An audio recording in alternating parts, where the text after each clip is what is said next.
Start করি। দেখ আমি তুই বেসিক্যালি স্টার্ট করবো এখন সেকেন্ড চ্যাপ্টার আমাদের সিলেবাসের অ্যাটমিক স্ট্রাকচার। এতদিন আমি তুই যে অ্যাটমিক স্ট্রাকচারের কনসেপ্ট জেনে এসেছি, বুঝতে পারবি উইথ টাইম সেই স্ট্রাকচারের কনসেপ্ট পুরোটাই ভুল। তার মানে modern theory wise atom basically এতদিন তুই যেভাবে জানতিস সেভাবে এক্সিস্টই করে না। বেসিক্যালি ইলেকট্রনের যে কনসেপ্ট তুই জানিস ছোটোবেলায়, এগুলো তুই আমি দিই সবাই পড়েছি, যে ধর আমার মাঝখানে থাকে নিউক্লিয়াস, চারপাশে আমার ঘুরে বেড়াচ্ছে হচ্ছে ইলেকট্রন। এই কনসেপ্টটা আমার তোর বেসিক্যালি মডার্ন থিওরিতে অ্যাপ্লিকেবলই নয়, কারণ ইলেকট্রন এইভাবে থাকেই না, ঠিক আছে। বেসিক্যালি সোলার সিস্টেমের সাথে আমি তুই যেভাবে কম্পেয়ার করতাম। এখন ক্লাস 11-এর এই যে চ্যাপ্টার অ্যাটমিক স্ট্রাকচার, এটা কিন্তু আমার তোর ক্লাস 11-এর অরিজিনাল কেমিস্ট্রি বা স্টার্ট হচ্ছে। এতদিন যা করতাম দেখ ওর মধ্যে পুরো ক্যালকুলেশনই ছিল, এই মোল এই ক্যালকুলেশনগুলো, ওর মধ্যে কেমিস্ট্রি আমি খুব একটা বেশি পাইনি। পেয়েছি কেমিস্ট্রি, আমি হয়তো বলতে পারতাম ভাই কত মোল প্রোডাক্ট ফর্ম হবে, কতটা অ্যামাউন্টের প্রোডাক্ট পাবো, এগুলো আমি বলতে পেরেছি, কিন্তু প্রোডাক্ট কীভাবে ফর্ম হবে, প্রোডাক্টের মধ্যে কেন কার্বন হাইড্রোজেনের সাথে বন্ড ফর্ম করলো, সেই জায়গায় আমি তো এতদিন আসিনি। অ্যাটমিক স্ট্রাকচার হচ্ছে সেই কনসেপ্ট যেখান থেকে তোর বেসিক্যালি প্রপার ক্লাস 11-12 লেভেলের সায়েন্সের কনসেপ্ট, কেমিস্ট্রির পার্টের কনসেপ্ট ডেভেলপ হবে। ফিজিক্সের কনসেপ্ট অবশ্যই এখানেও আছে। কীরকম আছে দেখ, আমি তুই এই atomic structure, modern atomic structure জানার আগে দেখবো হচ্ছে এর অ্যাপ্লিকেশন কোথায়। অ্যাপ্লিকেশন ক্লাস 11-এর সমস্ত চ্যাপ্টারই আছে। কোন কোন চ্যাপ্টার? এরপরেই দেখবি তোর একটা চ্যাপ্টার আছে হচ্ছে পিরিয়ডিক টেবিল। পিরিয়ডিক টেবিল কিন্তু পুরো মডার্ন অ্যাটমিক স্ট্রাকচারের উপর ডিপেন্ড করে আমি তুই পড়বো। তারপর দেখবি থাকবে কেমিক্যাল বন্ডিং। তুই কেমিক্যাল বন্ডিং ছোটোবেলায় পড়েছিলি, 3টে টাইপের বন্ড ফর্ম হয়, কোভ্যালেন্ট বন্ড, আয়নিক বন্ড আর কোঅর্ডিনেট বন্ড, 3টে টাইপের বন্ড। আমার বন্ড ফর্ম করার মেন উদ্দেশ্য কী ছিল বলতো? যাতে সবাই অক্টেট ফুলফিল করতে পারে। অক্টেট ফুলফিল করতে পারে মানে বলতে কি, সবাই যাতে আমার বেসিক্যালি ইনার্ট গ্যাসের মতন হতে পারে। তো ইনার্ট গ্যাসের মতন হওয়ার জন্য সবাই ওই থিওরি দিয়ে বন্ড ফর্ম করতে, ওটা বেসিক লেভেলের বন্ডিং ছিল। তাহলে আমার বিট্রে যখনই করলো বলতো কি, ইনার্ট গ্যাস যেদিনই বন্ড ফর্ম করলো কারোর সাথে, সেদিন তো ভাই ওই থিওরি পুরোপুরি ভুল হয়ে গেলো স্বাভাবিকভাবেই, তাই না? সবাই ইনার্ট গ্যাসের মতন হওয়ার জন্য ভাই বন্ড ফর্ম করতো। তো ইনার্ট গ্যাস যদি কারোর সাথে রিয়াকশন করে, ইনার্ট গ্যাস যদি কোনো বন্ড ফর্ম করে, তাহলে আমি কাকে ফলো করবো?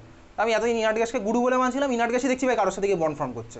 তো সবাই তো ইনার্ট গ্যাস হওয়ার জন্য যাচ্ছে না, নিশ্চয়ই অন্য কোনো একটা কারণ আছে। ওই জিনিস আমি জানতে গেলে আমাকে atomic structure, modern atomic structure জানতে হবে, বুঝতে পারলি? ইলেকট্রনিক কনফিগারেশন আমি তুই এরকম কী লিখি বেসিক্যালি 2,5, সামথিং সামথিং লিখছি এরকম। ওই ইলেকট্রনিক কনফিগারেশন কিন্তু আর নয়। ক্লাস 11-এ উঠে তোকে যদি ইলেকট্রনিক কনফিগারেশন জিজ্ঞেস করে কোনো এলিমেন্টের, তুই মডার্ন রেসপেক্টে বলবি, সেটা তুই পরের সপ্তাহে আশা করি জেনে যাবি। মডার্ন ইলেকট্রনিক কনফিগারেশন ওইভাবে বললে কিন্তু হবে না। 11-12 লেভেলে তুই যদি ওরকম 2,3 বলিস, 0 পাবি, কিন্তু আগেই বলেছি। এবং কিন্তু তোকে পরীক্ষাতে লিখতে দেবে electronic configuration, right electronic configuration, তখন কিন্তু ওইরকম 2,0 লিখলে হবে না, তাহলে তুই 0 পাবি, বুঝতে পেরেছিস? ক্লিয়ার? আচ্ছা, কেমিক্যাল বন্ডিং চ্যাপ্টারের পরে দেখবি তোর আসতে হচ্ছে বেসিক্যালি রেডক্স। রেডক্সে আমার এই কনসেপ্ট লাগবে না। রেডক্সের পরে আসতে হচ্ছে তোর basically organic chemistry. Organic chemistry কিন্তু ক্লাস 11-12 লেভেলের অর্গ্যানিক কেমিস্ট্রির বেস আমাকে বানাতে গেলে কিন্তু আমাকে তোকে কেমিক্যাল বন্ডিং জানতে হবে। কেমিক্যাল বন্ডিং না জানলে ওই অর্গ্যানিক কেমিস্ট্রি তোর মুখস্থ করার মতন টপিক হয়ে যাবে। আর অর্গ্যানিক কেমিস্ট্রি হচ্ছে অ্যাকচুয়াল কেমিস্ট্রি, সোজা কথা। অর্গ্যানিক কেমিস্ট্রি ভাই অর্গ্যানিক সিনথেসিস, মলিকুল সিনথেসিস করছি, ওষুধ বানাচ্ছি, ইন্ডাস্ট্রিয়াল লেভেলে আমি প্রিপারেশন করছি। এই হচ্ছে আমার অ্যাকচুয়াল কেমিস্ট্রির অ্যাপ্লিকেশন যদি বলতে হয়, তাহলে তো সিনথেসিস অবশ্যই। তুই বায়োলজিক্যাল সিস্টেমের মধ্যে তো সব রিয়াকশান হচ্ছে, বা এই বায়োলজিক্যাল সিস্টেম ক্লোরোফিলের মধ্যে ধর সানলাইট আমার ক্লোরোফিল যাচ্ছে, আমার যাই হোক গ্লুকোজ ধর আমার গ্লুকোজ ফর্ম হচ্ছে, ঠিক আছে, ফটোসিনথেসিস, যাই হোক সব রিয়াকশান। তো রিয়াকশান মানেই ভাই ব্যাকগ্রাউন্ডে কী হচ্ছে বলতে ইলেকট্রন দেওয়া নেওয়ার খেলা চলছে। তো ইলেকট্রনের মডার্ন কনসেপ্ট না জানলে আমি তো ধরতে পারবো না স্বাভাবিকভাবেই, বুঝতে পেরেছিস? অর্গ্যানিক কেমিস্ট্রি কিন্তু আমি তুই এখন দেখবি ম্যাক্সিমাম অনেক স্কুলে হয়তো শুরু করে দিতে পারে অর্গ্যানিক কেমিস্ট্রি, কিন্তু এখন অর্গ্যানিক কেমিস্ট্রিতে কিছুই বুঝবে না, ওই 5টা রিয়াকশান মুখস্থ করার মতনই হবে। তাতে অর্গ্যানিক কেমিস্ট্রি অ্যাকচুয়াল ফিল আসবে না স্বাভাবিকভাবেই। অর্গ্যানিক কেমিস্ট্রি জানতে গেলে আমাকে কেমিক্যাল বন্ডিং জানতে হবে, কারণ কেমিক্যাল বন্ডিং যতদিন আমি জানতে পারবো, দেখবি যে স্কুলে অর্গ্যানিক কেমিস্ট্রি পড়াচ্ছে হয়তো রেজোনেন্স পড়িয়ে দিয়েছে, আমি জানি না ভাই রেজোনেন্স কেমিক্যাল বন্ডিং না পড়ি রেজোনেন্স কীভাবে পড়ানো যায়। রেজোনেন্স তোর ফিজিক্সের মধ্যেও থাকবে হয়তো, কিন্তু অন্য পার্সপেক্টিভে থাকবে। রেজোনেন্স টার্মটা শুনেছিস ভাই দাদা কোথাও? সাউন্ডে রেজোনেন্স শুনেছিস? তো রেজোনেন্স তোর কেমিস্ট্রির মধ্যেও দেখবো কীভাবে রেজোনেন্স, সেটা যখন পড়বো তখন দেখবো।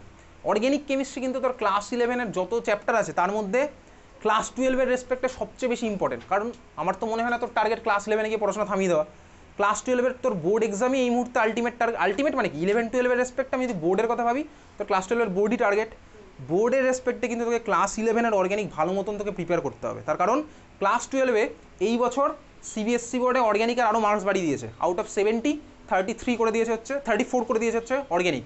আর আইএসসি বোর্ডেও কিন্তু মার্কস বাড়িয়ে দিয়েছে, লাস্ট ইয়ারে 30 আসছে, এই বছর অর্গ্যানিকের পার্সেন্টেজ আরও বাড়িয়ে দিয়েছে। আইএসসি বোর্ডেও বাড়িয়ে দিয়েছে, অর্গ্যানিক বাড়িয়ে দিচ্ছে। আর ওয়েস্ট বেঙ্গল বোর্ডে কী করছে বলতো ভাই, অর্গ্যানিক যা ছিল তাই আছে, মানে তুই পড়বি একই জিনিস, সিবিএসসি আইএসসি বোর্ডের স্টুডেন্টরা ওখান থেকে অর্গ্যানিক পার্ট বেশি করবে, ওয়েস্ট বেঙ্গল বোর্ড কম করবে, মুখস্থ করার পার্ট বেশি করতে হবে।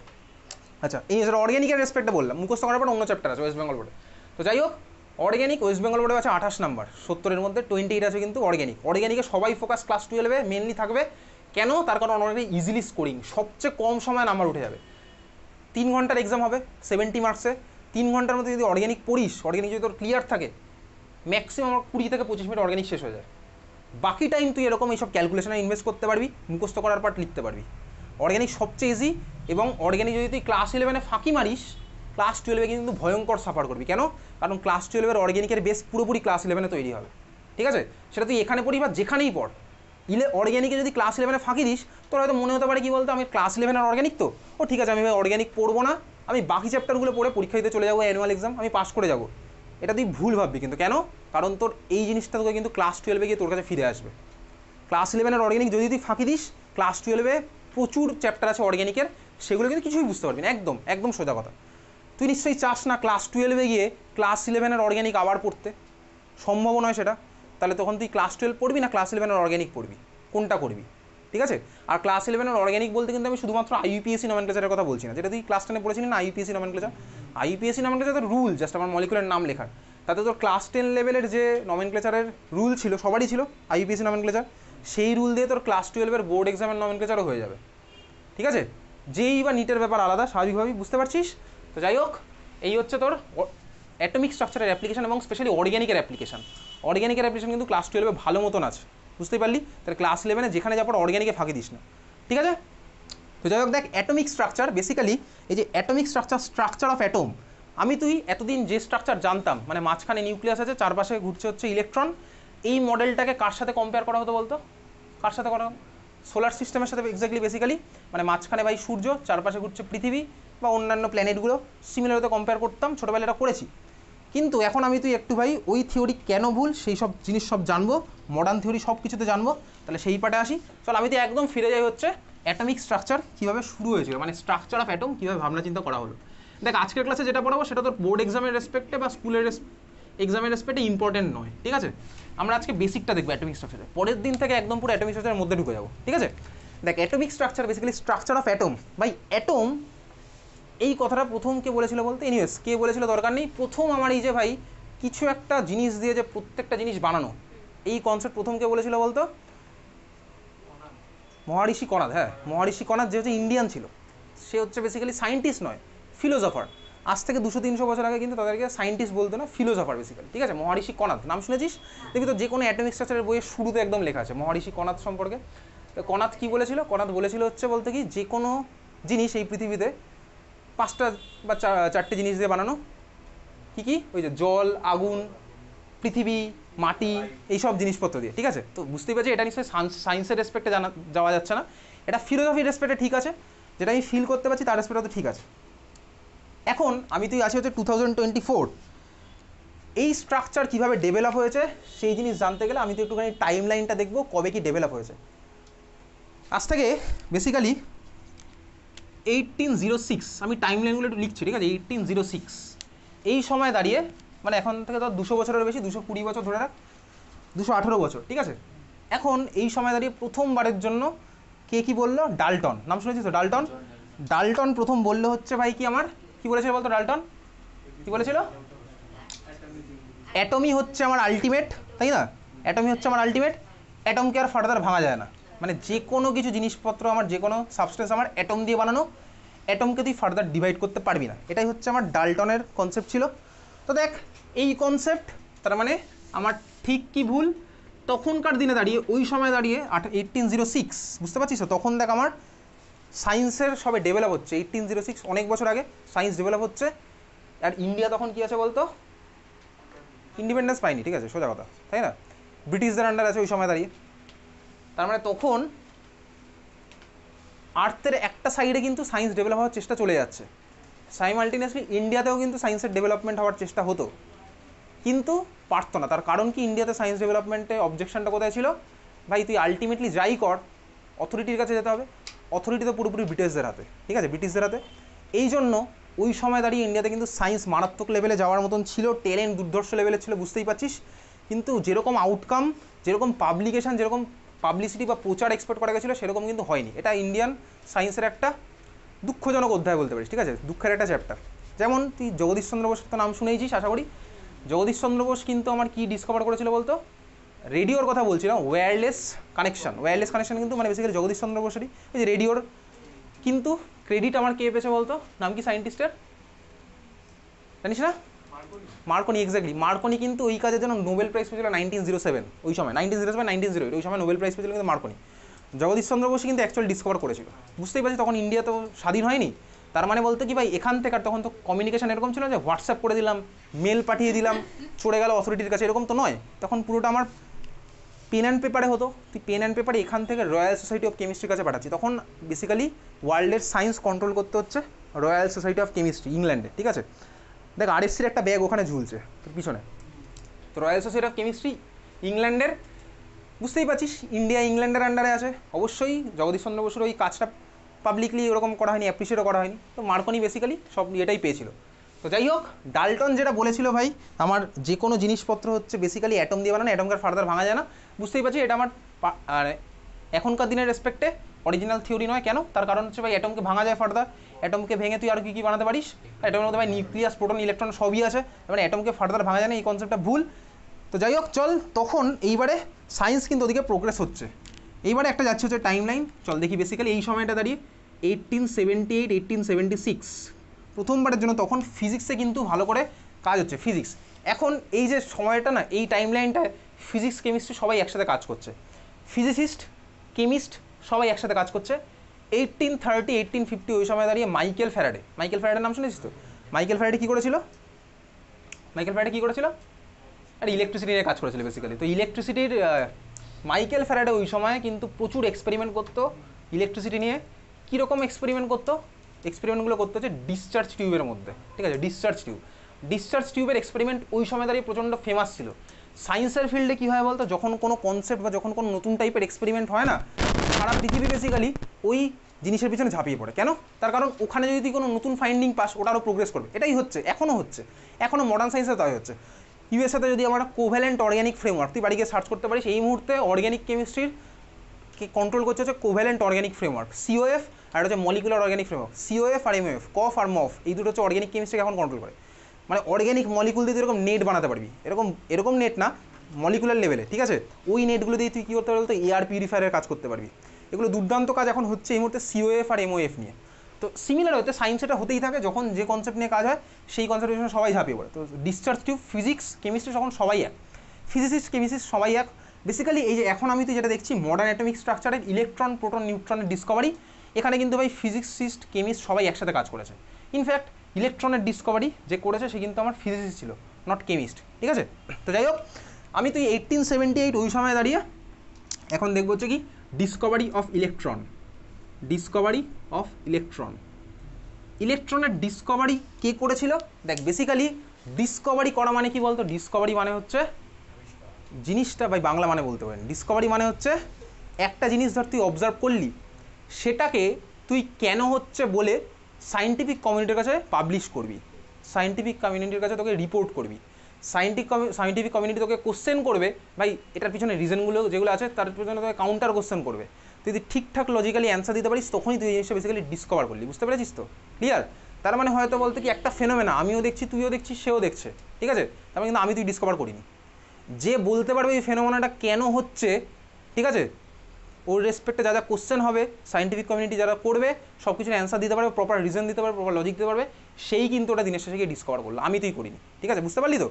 তার মানে 1878 ওই সময় দাঁড়িয়ে বেসিক্যালি একজন উইলিয়াম ক্রুক বলে একজন সায়েন্টিস্ট, সে অনেক কিছু অবজার্ভ করছিল কিন্তু এক্সপ্লেনেশন দিতে পারি। এক্সপ্লেনেশন দিয়েছে হচ্ছে এর থেকে 8 বছর পরে দাঁড়িয়ে 1897 ওই সময় দাঁড়িয়ে 1887, কোনো বইতে 1888 1897 থাকতে পারে, এগুলো কোন বইতে আলাদা আলাদা আছে, ঠিক আছে?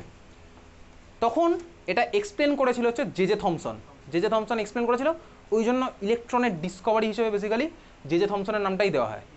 এক্সপেরিমেন্ট কে করেছিল? এক্সপেরিমেন্ট অ্যাকচুয়ালি করেছিল যে উইলিয়াম ক্রুক। তাহলে আমি তো এখন দেখবো যে ক্রুকের এক্সপেরিমেন্ট আর জে থমসন ওটাকে একটুখানি মডিফাই করে কি অবজার্ভ করলো সেটা, ঠিক আছে? চল, এটাই হচ্ছে কি আমার ক্যাথোড রে টিউবের এক্সপেরিমেন্ট। ক্যাথোড রে টিউব, এই সব কোশ্চেন তো স্কুলের আসে না, সাধারণত আসে না, ঠিক আছে? ক্যাথোড রে টিউবের এক্সপেরিমেন্ট, তখন এই এক্সপেরিমেন্টটা আমার খুব ফেমাস হয়েছিল। কোনটা? যেটা বললাম ডিসচার্জ টিউবের experiment, cathode ray tube. Cathode rays basically কী ব্যাপারটা, তোর একটা কাঁচের এরকম কন্টেনার আছে, ঠিক আছে, কাঁচের কন্টেনার এরকম আছে, এই কাঁচের কন্টেনার এর মধ্যে পাম্প লাগাতে পারবি, মানে পাম্প টাম্প লাগানো আছে, কোনো অসুবিধা নেই, পাম্প লাগিয়ে তুই এর মধ্যে থেকে প্রেশার বার করে নিতে পারছিস, ঠিক আছে, হাই প্রেশার অ্যাপ্লাই করতে পারিস, লো প্রেশার অ্যাপ্লাই করতে পারিস, তোর ইচ্ছা মতো তুই খেলতে পারিস, ঠিক আছে। আচ্ছা এখন এর মধ্যে কি আছে, দুদিকে আমি দুখানে ইলেকট্রোড রেখেছি। ইলেকট্রোড মানে কি বেসিক্যালি, তুই ক্যাথোড অ্যানোড নাম শুনেছিস অলরেডি। চল আমি এটাকে কানেক্ট করলাম হচ্ছে ব্যাটারির নেগেটিভ এন্ডের সাথে, এটা করলাম হচ্ছে পজিটিভ এন্ডের সাথে, ঠিক আছে। এটা আমার কি ছোটো দাগটা হচ্ছে বেসিক্যালি নেগেটিভ সাইড, আর বড় দাগটা হচ্ছে আমার কি পজিটিভ সাইড, আমি তুই জানি। তার মানে এই ইলেকট্রোডটার মধ্যে নেগেটিভ চার্জ আছে, এটার মধ্যে আছে হচ্ছে পজিটিভ চার্জ, বোঝা গেছে। আচ্ছা নেগেটিভ মানে কি বলতো, যে আমার নেগেটিভ হয় সে আমার কাকে অ্যাট্রাক্ট করে, নেগেটিভ যে হয় সে আমার কাকে অ্যাট্রাক্ট করে বলতো, পজিটিভকে অ্যাট্রাক্ট করে অবভিয়াসলি। তার মানে তুই ক্যাটায়ন মানে কি বলতো, যার মাথায় প্লাস চার্জ আছে, আর অ্যানায়ন মানে যার মাথায় মাইনাস চার্জ আছে। ক্যাটায়ন আমার কার দিকে ছোটে, ক্যাথোডের দিকে, আর অ্যানায়ন আমার কার দিকে ছোটে, অ্যানোডের দিকে। তাহলে ক্যাটায়ন যায় ক্যাথোডে, ক্যাটায়ন তো ভাই প্লাস চার্জ, তাহলে ক্যাথোডের চার্জ কী হবে, মাইনাস, ঠিক আছে। তাহলে এইটা হচ্ছে আমার আছে হচ্ছে ক্যাথোড, আর এটা হচ্ছে আমার আছে অ্যানোড, বুঝতে পেরেছিস। এই সেট আপ, এটা হচ্ছে বেসিক সেট আপ তোকে বললাম। এই সেট আপ নিয়ে different temperature, pressure, different gas, different electrode, different material, different voltage, এই জিনিস নিয়ে সারা পৃথিবী জুড়ে এক্সপেরিমেন্ট তখন হচ্ছিল, ঠিক আছে, বুঝতে পেরেছিস তো। আলাদা আলাদা লেভেলে তাই হয় এখনও তাই হয়, ইনফ্যাক্ট এই মডার্ন ওয়ার্ল্ডেরও তাই হচ্ছে। তুই বায়োলজির ল্যাবে যাবি, দেখবি কলকাতায় SN Bose, Saha institute of nuclear physics, IISER Kolkata হোক, আইআইটি খড়গপুর হোক, আইআইটি বোম্বে হোক, যে কোনো জায়গায় তুই যাবি, যে ফিল্ডে রিসার্চ হচ্ছে না, কীভাবে হয়, সাপোজ ইউএসএতে কোনো একটা কাজ হয়েছে, ভালো একটা কাজ হয়েছে, জ্যাক্স বলে কোনো একটা পাবলিকেশন আছে, বা সায়েন্স, এগুলো হচ্ছে হাই লেভেলের সব জার্নাল, ঠিক আছে, সায়েন্টিফিক জার্নাল, যেগুলো পরে আমি তুই কিছুই বুঝবো না এখন, ঠিক আছে, তুই বুঝবি না, আমি বলাটা ভুল, ঠিক আছে। ওখানে কী হবে, বাড়ি গিয়ে সার্চ করতে পারিস সায়েন্স জার্নাল, ঠিক আছে, এটা হচ্ছে ওয়ার্ল্ডের টপ মোস্ট জার্নাল এখন, মানে সেখানে পাবলিশ করতে পারলে মানে তুই সায়েন্সে বিশাল কিছু কন্ট্রিবিউট করছিস। যারা বেসিক্যালি নোবেল টোবেল পায় তারা হচ্ছে ওখানেই পাবলিশ করে, বুঝতে পারলি। এখনও সায়েন্স আছে একটা, নেচার আছে একটা, সায়েন্স একটা আছে, নেচার একটা আছে। তো যাই হোক দেখ, এখানে গিয়ে কী হচ্ছে বেসিক্যালি, তখন সবাই পৃথিবীতে এগুলো নিয়েই হচ্ছে। তো এখনও তাই হয়, কী বলতো, সায়েন্স পড়ে মানে কি, সায়েন্স জার্নালটা পড়ে কোনো একটা কাজ পড়লাম আমি তুই, সেটা পড়ে দেখলাম ভাই কোন ল্যাবে ভাই কে কত কনসেন্ট্রেশনে কোনো রিয়াকশন করেছে, কত টেম্পারেচার করেছে। আমার ল্যাবে কী হবে জানিস তো, আমার ল্যাবে আমি টেম্পারেচার চেঞ্জ করে দেখবো, ম্যাটেরিয়াল চেঞ্জ করে দেখবো, এটা এখনও হচ্ছে, সব জায়গায় তাই হয়, বুঝলি। তাহলে কী হচ্ছে বেসিক্যালি দেখ, এই সময় এই উইলিয়াম ক্রুক দেখেছিল যে এই এক্সপেরিমেন্ট করতে করতে টেম্পারেচার প্রেশার ভ্যারি করতে করতে দেখেছিল কি ভাই, এর মধ্যে না কালার্ড রে দেখা যাচ্ছে, হঠাৎ করে কালার্ড রে দেখতে পেয়েছে। এটা উইলিয়াম ক্রুক দেখেছিল, কিন্তু কেন হচ্ছে কিছুই বলতে পারেনি। তো যাই হোক, জে থমসন এই এক্সপেরিমেন্টগুলোকে এইবার মডিফাই করতে করতে বুঝতে পারলো কি, দেখ এইসব তোকে পরীক্ষাতে কোশ্চেন করবে না, এটা ভোল্টেজ কত আছে, 10⁴ ভোল্ট, ঠিক আছে, 10⁴ ভোল্ট মানে 1000, 10⁴ ভোল্ট 10,000 ভোল্ট বা 1000 ভোল্ট, এইরকম রেঞ্জে যখন যাচ্ছে, কী দেখছে বলতো, আর প্রেশার যখন অনেক রকম জায়গায় ভ্যারি করে দেখছে। ফার্স্ট হচ্ছে যখন প্রেশার আছে আমার 1 ATM, 1 ATM প্রেশার যখন আছে, তখন কি দেখলো ভাই, কোনো অবজারভেশন নেই, অবজারভেশন কিছু নেই, এর মাঝখানে কে আছে, প্রেশার 1 ATM মানে নর্মাল প্রেশার। এইবারে আমি আস্তে আস্তে কী হচ্ছে বলতে, প্রেশার কমাচ্ছি মানে কি বলতো, আমি আস্তে আস্তে ভ্যাকুয়ামের দিকে যাচ্ছি, বুঝতে পারছিস তো, প্রেশার কমাচ্ছি মানে বোঝা গেছে। 10⁻⁻1 ATM, 10⁻⁻4 ATM, 10⁻⁻2 ATM, মানে প্রেশার আরও লো প্রেশার। বলতো তোর উপরে যদি প্রেশার লো করা হয়, মানে তোর সারাউন্ডিংয়ের প্রেশার যদি লো হয়ে যায়, তাহলে তুই ফুলে যাবি না আরও ডোগা হয়ে যাবি, ফুলে যাবি, এক্স্যাক্টলি। কেন, তার কারণ তুই এখন এই মুহূর্তে যেটা আছিস, তার কারণ কি বলতো, তোর ইন্টারনাল প্রেশার আর এক্সটার্নাল প্রেশার সেম। আর যদি ভাই তোর ইন্টারনাল প্রেশার বেড়ে যায়, বাইরেটা কমে যায়, তাহলে আস্তে ফুলতে থাকবি। এই জন্য তুই কখনো পাহাড়ে গেছিস পাহাড়ে ঘুরতে, পাহাড়ে গিয়ে চিপসের প্যাকেট দেখেছিস, কী দেখেছিস বলতে, চিপসের প্যাকেট পাহাড়ে গিয়ে একদম ফুলে থাকে। কেন, কারণ পাহাড়ে গিয়ে তুই লেজের প্যাকেট কিনবি, দেখবি এখানে তো লেজের প্যাকেট চুপসে আছে, ওর মাঝখানে কটা মাত্র লেজ পড়ে আছে। আর তুই পাহাড়ে গিয়ে যে কোনো প্যাকেট কেন, তুই দেখবি একদম পুরো ফুলে থাকে, একদম পুরো ফুলে থাকে পাহাড়ে গিয়ে সব কটা। তার কারণ কি বলতো, তার কারণ ভাব, লেজটা সিনথেসিস না, প্যাকেজড কোথায় হয়েছে, প্যাকেজিং এই নর্মালি তোর ল্যান্ডেই হয়েছে, পাহাড়ে কিন্তু হয় না এসব। কোথায় হয়েছে বলতো, সাপোজ শিলিগুড়ির নাম শুনেছিস, দার্জিলিং হচ্ছে ভাই ওর থেকে উপরে আছে, শিলিগুড়িতে সাপোজ এটা আমার প্যাকেজড হয়েছে, ঠিক আছে। তো শিলিগুড়িতে তো প্রেশার আমার কি, শিলিগুড়ি হচ্ছে আমার সাপোজ ধর সি লেভেল, ধর এখানে সমুদ্র, এটা হচ্ছে ধর শিলিগুড়ি, আর এটা হচ্ছে ধর এভারেস্টের মাথায়, তুই এভারেস্টের মাথায় এবার চিপস নিয়ে যাবি। আচ্ছা দেখ, তো আমার শিলিগুড়িতে প্রেশার বেশি না সি লেভেলে প্রেশার বেশি, নাকি এভারেস্টের মাথায় প্রেশার বেশি, কোথায় প্রেশার বেশি বলতো, কারণ হাইট আমার বাড়ছে, বুঝে গেছি, হাইট আমার বাড়ছে। তো যখন তুই এখানে কিছু প্যাকেজ করেছিস, তার মানে এখানকার প্রেশারটা প্যাকেজিং হয়েছে, তার মানে ইন্টারনাল আর এক্সটার্নাল সেম আছে। এটাকে যখন তুই পাহাড়ে নিয়ে গেছিস, বাইরের প্রেশার কমে গেছে, ভিতরের প্রেশার তো যা ছিল তাই আছে, ওই জন্য ওটা ফুলে যাচ্ছে, বুঝতে পারলি তো। তাই নিজেকে এবার কম্পেয়ার করে দেখতে পারিস এর সাথে। তো যাই হোক চল, প্রেশারে এবার কী দেখা গেল,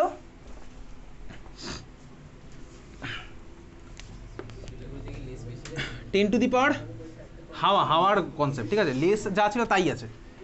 10 টু দি পাওয়ার -1 ATM বা 10 টু দি পাওয়ার -2 ATM, ওই ভ্যালু নিয়ে আমি তুই কনসার্ন নই এখন। কী দেখা গেলো বেসিক্যালি, দেখ ভিতরে আর কোনো গ্যাস তো নেই, আমি সব বার করে নিয়েছি গ্যাস। দেখা গেল হচ্ছে ভাই তুই এখানে কালার্ড রে দেখতে পাচ্ছিস, প্রথমবার কালার্ড রে দেখা গেল, প্রেশার আমি আরও কমিয়ে দিলাম, আরও কমিয়ে দিচ্ছি প্রেশার কত, 10 to the power -4 ATM, 10 to the power -2 millimetre mercury. এই প্রেশারে দেখা গেল কি বলতো, কালার্ড রে ভ্যানিশ, বাট এর পিছনে একটা কোটিং দেওয়া যদি থাকে বা এর আশেপাশে যদি একটা কোটিং দিস, কার কোটিং দেবো, এটা হচ্ছে একটা জিনিস বলে এটাকে বলে ফ্লুরোসেন্ট কম্পাউন্ড। ফ্লুরোসেন্ট কম্পাউন্ড মানে কি বলতো, ফ্লুরোসেন্ট কম্পাউন্ড মানে হচ্ছে, তুই ফ্লুরোসেন্স শুনেছিস, ফ্লুরোসেন্স গ্লো করে basically, exactly fluorescence compound. Fluorescence compound হচ্ছে ZNS, জিঙ্ক সালফাইড হচ্ছে ফ্লুরোসেন্স কম্পাউন্ড। ZNS এর কোটিং দিয়ে কি দেখা গেছিলো ভাই, এখানে কিছু তোর অবজার্ভ করা আছে না, কিন্তু ভাই ZNS এর উপরে ব্লিঙ্ক করছে, ঠিক আছে, মানে ফ্লুরোসেন্সের এই কোটিংটা আছে এর উপরে আমার ব্লিঙ্কিং হচ্ছে। এই ব্লিঙ্কিং কেন হয় ফ্লুরোসেন্ট কম্পাউন্ডে, ব্লিঙ্কিংটা হয় হচ্ছে বেসিক্যালি যদি কোনো চার্জড পার্টিকেল এর উপরে এসে পড়ে না, চার্জ পার্টিকেল, তাহলে ব্লিঙ্কিং হবে, এটা একদম সুন্দর হয়। এই জোনাকি ফ্লুরোসেন্স, ঠিক আছে, ফসফোরেসেন্স ফ্লুরোসেন্স, এগুলো সব আলাদা আলাদা ব্যাপার। তুই দেখবি ওই সব ইনস্টাগ্রামে রিলসে হয়তো দেখেছিস, কোন একটা সি বিচে রাত্রেবেলা ঢেউ এসে পড়ছে, নীল রঙের গ্লো হচ্ছে, তাই না, ওর মধ্যে ফ্লুরোসেন্ট ওরকম, বায়োফ্লুরোসেন্স ফ্লুরোসেন্ট ওরকম অ্যালগি আছে ওর মধ্যে, বুঝেছিস তো। তো যাই হোক, তো ফ্লুরোসেন্ট কম্পাউন্ড এর মধ্যে তুই কোনো চার্জ পার্টিকেল এসে পড়লে ব্লিঙ্ক হবে। এখন প্রশ্ন হচ্ছে ভাই চার্জ পার্টিকেল পড়ছে, আমি বুঝতে পারলাম কি পড়ছে, কোন দিকে দেখা গেল ব্লিঙ্কিং, দেখা গেল হচ্ছে ভাই তুই ZNS এর পার্টিকেল যদি এখানে রাখিস ব্লিঙ্কিং দেখা যাচ্ছে না, তুই ZNS এর কোটিং, ঠিক আছে, এটা কোটিংটাকে যদি তুই এই ক্যাথোডের পিছনে রাখিস দেখা যাচ্ছে না, তুই যদি অ্যানোডের আশেপাশে রাখিস, মানে অ্যানোডের ধর এখানে রাখিস, তখনই আমি দেখতে পাচ্ছি, ঠিক আছে, বুঝতে পেরেছিস। তার মানে আমি কী বুঝলাম বলতে, ফার্স্ট যেটা বুঝলাম যে আসছে, যে পড়ছে চার্জ পার্টিকেল, সে অ্যানোডের দিক থেকে আমার আসছে না। যদি অ্যানোডের দিক থেকে আসতো তাহলে আমি এখানে রাখলে পেতাম, কারণ এখানে তো আমার জায়গা আছে, এখানে এসে পড়বে। যদি আমি এইখানে রাখি তাহলে আমি দেখতে পাচ্ছি, বুঝতে পেরেছিস। তার মানে ফার্স্ট কি অবজারভেশন হলো ভাই, ক্যাথোড থেকে অ্যানোডের দিকে আমার ছুটছে কেউ, ক্যাথোড থেকে অ্যানোডের দিকে কে ছুটবে, অ্যানোড হচ্ছে আমার পজিটিভ চার্জ, তার মানে যে ছুটছে সে আমার কি হচ্ছে বলতো, নেগেটিভ চার্জ, এটা আমি বুঝলাম, ক্লিয়ার, বোঝা গেল। তাহলে যে আসছে সে হচ্ছে আমার নেগেটিভ চার্জ, বুঝতে পেরেছিস। আচ্ছা, এই এক্সপেরিমেন্টটাকে আরও ফার্দার ভালো করে এই ব্লিঙ্কিং দেখার জন্য কি করা হলো, এই অ্যানোডটার মধ্যে ছোটো ছোটো হোল করা হলো, ঠিক আছে, অ্যানোডের মধ্যে হোল করি, তার মানে কি বলতো ভাই, যে রেটা আসছে তখন কি দেখা গেলো ভাই, যেখানে যেখানে করছি সেখানে আমার ব্লিঙ্কিং হচ্ছে, যেখানে যেখানে করছি, বুঝতে পেরেছিস। তুই বাড়ি গিয়ে ইউটিউবে সার্চ করলে ক্যাথোডের এক্সপেরিমেন্টের পেয়ে যাবি, 3D ভিডিও দেখতে পারিস চাইলে, কিন্তু বোঝা গেল এটা, ক্লিয়ার। তাহলে এই ব্লিঙ্কিং হচ্ছে ভাই, এই যে ভাই অ্যানোডের মধ্যে ছোটো ছোটো হোল করেছি, এটাকে বলা হচ্ছে পারফোরেটেড অ্যানোড। এর পিছনে কী দেখছি ভাই, এখানে আমার ব্লিঙ্কিং হচ্ছে, তার মানে এর মধ্যে দিয়ে আমার পার্টিকেল চলে যাচ্ছে, গিয়ে ধাক্কা মারছে, গিয়ে আমার কিছুটা হচ্ছে। তাহলে এই যে পার্টিকেলটা আসছে বা যাই আসুক, সে আমি ফার্স্ট কনক্লুশনে কি আসলাম বলতো, সে হচ্ছে আমার নেগেটিভলি চার্জড, এটা আমি ফার্স্ট কনক্লুশনে এসেছি।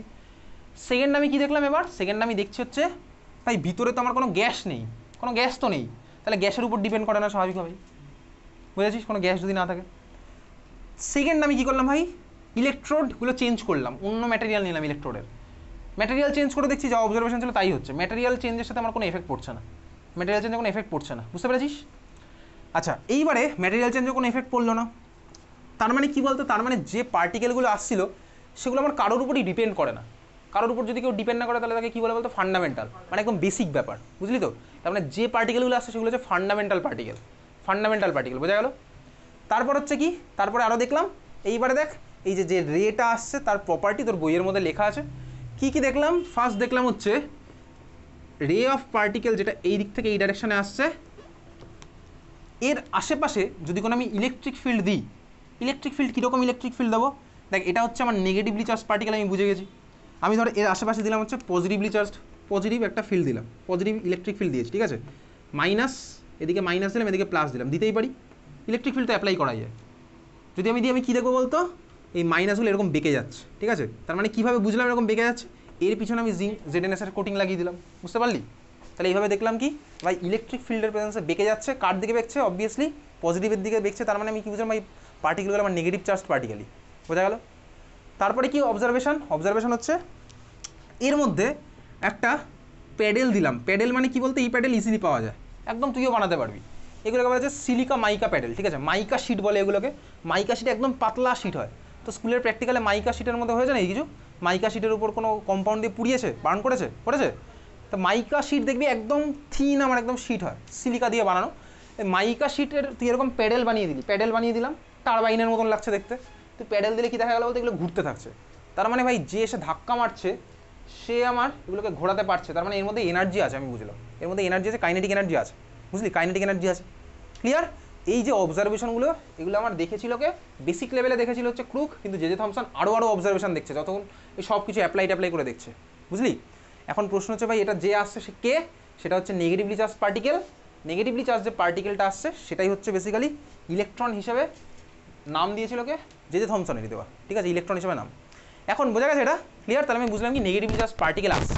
এবারে প্রপার্টি কী হবে সেটা কীভাবে বার করবো, তাহলে বুঝলে এটা নেগেটিভলি চার্জ পার্টিকেল। এরকম অবজারভেশন আর কটা আছে তুই বাড়ি থেকে চাইলে বই থেকে পড়তে পারিস, স্কুলে এগুলো দেয় না, এগুলো স্কুলে দেয় না। এইবারে দেখ যে পার্টিকেলটা আসছে সেটার প্রপার্টি তোকে বলতে হবে, শুধু নাম দিলেই তো হবে না, প্রপার্টি কিছু একটা আছে ভাই, কত চার্জ সেটা বলতে হবে, বা কত মাস সেটাও বলতে হবে। ওই সময় আরেকটা এক্সপেরিমেন্ট বেসিক্যালি 1917, অনেকটা টাইম লেগেছে পরের ডিসকভারিটা করতে।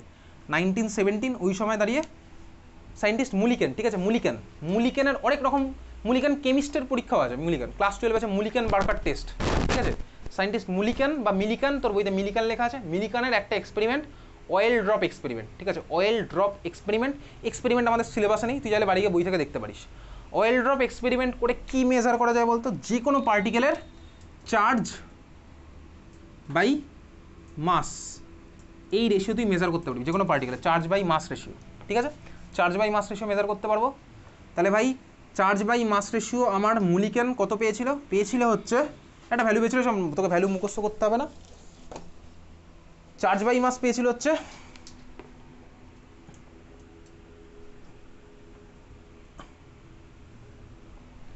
1.75 ইন্টু 10⁻11, ঠিক আছে। আচ্ছা এই ভ্যালুটা কে পেয়েছিল, দেখ এই ভ্যালুটা চার্জ বাই মাসের ভ্যালু 1.75 ইন্টু 10⁻11, এই চার্জ বাই মাসের রেশিও মুলিকেন এক্সপেরিমেন্ট করে তুই বার করতে পারিস, যে কোনো জিনিসের চার্জ বার করে, মুলিকেন এক্সপেরিমেন্ট করে যে কোনো জিনিসের চার্জ আমি বার করতে পারবো। চার্জ বাই মাস রেশিও, এই যে কোয়ান্টিটিটা চার্জ বাই মাস, এই রেশিওটা তখন ফিজিক্সের এক্সপেরিমেন্টের থ্রুতে বার করা যেত, চার্জ বাই মাস, যে কোনো জিনিসের চার্জ বাই মাস রেশিও, বুঝতে পেরেছিস, চার্জ বাই মাস আমি ফিজিক্সের এক্সপেরিমেন্ট করে বার করতে পারবো। তো চার্জ বাই মাস রেশিও আমার পাওয়া গেছিলো 1.75 ইন্টু 10⁻11, এটা জে থমসনেরই করা। আর 1917 গিয়ে মুলিকন অয়েল ড্রপ এক্সপেরিমেন্টের থ্রুতে আমার পাওয়া গেল কি বলতো চার্জ, কত চার্জ পেয়েছিল হচ্ছে 1.6 ইন্টু 10⁻19 কুলম্ব, এইটা পেয়েছিল হচ্ছে চার্জ, কোন এক্সপেরিমেন্টের থ্রুতে, মুলিকেন অয়েল ড্রপ এক্সপেরিমেন্টের, ঠিক আছে। তাহলে চার্জ বাই মাস কিন্তু জে থমসনই করেছিল, আর মুলিকেন করেছিল হচ্ছে চার্জ। এবারে দেখ চার্জ বাই মাস রেশিও যদি আমি জানি, আমাকে চার্জ জানতে গেলে মাস জানতে হবে, বা মাস জানতে গেলে চার্জ জানতে হবে। আমি যদি দুখানা না জানি তাহলে আমি কী করে বলবো এটা কত ওটা কত, আমি ওটা রেশিওটা বলতে পারি। রেশিও বার করেছিল থমসন, চার্জ বার করলো কে বলতো মুলিকেন। চার্জ যখনই বার করলো তখনই ওখান থেকে মাসও বেরিয়ে গেলো স্বাভাবিকভাবেই। মাসটা কত আসলো, মাস আসলো হচ্ছে বেসিক্যালি চার্জ ইন্টু মাস, মাস কত আসলো, চার্জ বাই এই রেশিওটা, মাস আসলো কত 9.1 ইন্টু 10⁻31 কেজি। এই দুটো ভ্যালু তোকে মনে রাখতে হবে। চার্জ অফ ইলেকট্রন কত 1.6 ইন্টু 10⁻19 কুলম্ব, আর মাস কত হচ্ছে 9.1 ইন্টু 10⁻31 কেজি। এই রেশিওটা আমি তুই মনে রাখলাম, এই রেশিও না এই ভ্যালুতে আমি মনে রাখবো, ঠিক আছে, চার্জ আর মাস, বোঝা গেছে, ক্লিয়ার। আচ্ছা দেখ এই যে ভ্যালু দুটো পেয়েছি 1917 দাঁড়িয়ে পেলাম, এই যে কাজটা করেছিল জে থমসন 1887 থেকে এত বছর ধরে, নোবেল প্রাইজ জে থমসন এর জন্য পেয়েছিল কবে, পেয়েছিল হচ্ছে 1906 বা 1904 ওই সময় দাঁড়িয়ে, ঠিক আছে, 1904 বা 1906 ওই সময় দাঁড়িয়ে নোবেল প্রাইজ পেলো কে বলতো জে থমসন। তুই নোবেল প্রাইজের ওয়েবসাইটে যাবি, গিয়ে যদি ফিজিসিস্ট সার্চ করবি 1904 নোবেল প্রাইজ ফিজিক্স সেকশনের মধ্যে 1904 বা 1906 হবে ওই বছরই, ওই সময় দেখবি জে থমসনের নাম আছে। জে থমসন ওই বছর পেয়েছিল নোবেল প্রাইজ। নোবেল প্রাইজ কবে থেকে দেওয়া স্টার্ট হয়েছিল জানিস, 1901 থেকে নোবেল প্রাইজ দেওয়া স্টার্ট হয়েছিল, ঠিক আছে। তাহলে ইলেকট্রনের ডিসকভারির জন্য জে থমসন এই নোবেল প্রাইজ পেলো, ক্লিয়ার, বোঝা গেছে। আচ্ছা এখন দেখ যেই আমার ক্যাথোড আর 5 মিনিট যখনই আমার ক্যাথোড রে টিউব নিয়ে এক্সপেরিমেন্ট হলো, এটা ক্যাথোড রে কেন বলা হলো ভাই, ক্যাথোডের দিক থেকে আসছে ক্যাথোড রে টিউব, ঠিক আছে। আচ্ছা প্রপার্টিসের মধ্যে কী দেখলাম বলতো, গ্যাসের উপর ডিপেন্ড করছে না, গ্যাস চেঞ্জ করে দেখলাম ভাই এর কোনো চার্জ বাই মাস রেশিও সবারই সেম, গ্যাস আমি চেঞ্জ করছি ভিতরে যা ইচ্ছা করছি দেখছি চার্জ বাই মাস আমার সেমই থাকছে, তার মানে কি বুঝলাম এটা গ্যাসের উপর ডিপেন্ড করে না, বোঝা গেল, ক্লিয়ার। আচ্ছা নেক্সট হচ্ছে যখনই এই এক্সপেরিমেন্ট করা হলো তাহলে সবাই এবার এখানে ঝাঁপিয়ে পড়েছে ইলেকট্রনের ডিসকভারির পর, সবাই এবার এখানে ঝাঁপিয়ে পড়েছে। ঝাঁপিয়ে পড়ার পরে সিমিলার ওয়েতে পরের যে এক্সপেরিমেন্ট একইভাবেই করতে করতে বার করা গেলে বলতো কি প্রোটনের ডিসকভারি। প্রোটনের ডিসকভারি কে করলো? দেখ প্রোটনের ক্ষেত্রে একই ব্যাপার, অবজারভেশন পাচ্ছিল হচ্ছে আরেকজন, নাম নিয়ে চলে গেল আরেকজন। অবজারভেশন কে পাচ্ছিল? গোল্ডস্টাইন, ঠিক আছে, গোল্ডস্টাইন বলে একজন পাচ্ছিল সমস্ত কিছু অবজারভেশন, গোল্ডস্টাইন, ঠিক আছে। আর নামটা নিয়ে কে গেল হচ্ছে রাদারফোর্ড আবার এর জন্য নোবেল প্রাইজ পেয়েছিল, ঠিক আছে, রাদারফোর্ড আবার এর জন্য নোবেল প্রাইজ পেয়েছিল। ক্লিয়ার?